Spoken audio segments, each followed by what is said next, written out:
যুগ যুগ পার হইয়া গেল, তাও দেখতে পাইলাম না এই সমাজের শাশুড়ি আর ছেলের বউরা পরিবর্তন হইল। যেভাবেই চইলা আসে পরম্পরাগতভাবে শাশুড়ি ছেলের বউর নখঝোঁক হাই কাজিয়া সেভাবেই চইলা আসে। কোনো শাশুড়ি মাইনা নিতেই পারে না ছেলের বউ মেয়ে, আর কোনো ছেলের বউরা মাইনা নিতেই পারে না শাশুড়ি মায়ের মতন। কারণ সমাজটাকে আমরা পরিবর্তন করতে চাই না, যেভাবে চলে আসে সেভাবেই চলতে দিতে চাই। কেউ মাইনা নিতে চায় না। একসময় শাশুড়িরা বউ ছিল, এখন শাশুড়িরা শাশুড়ি হয়েছে।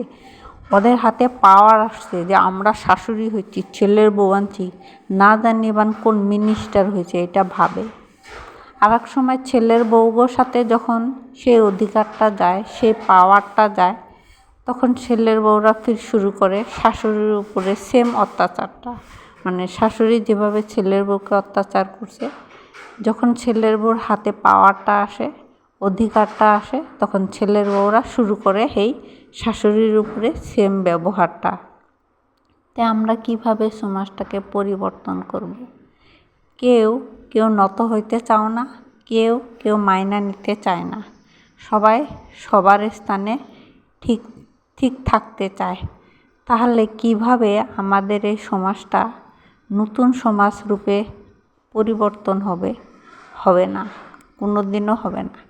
এটা যুগ যুগ ধরে চলে আসছে, আর মনে হয় চলেও থাকবে। হ্যাঁ, মনে হয় 10 ঘর ঘোরাঘুরি করার পরে এক ঘরে বোধহয় পাওয়া যাবে ছেলের বউ আর শাশুড়ি মা আর মেয়ের মতন হইয়া থাকে।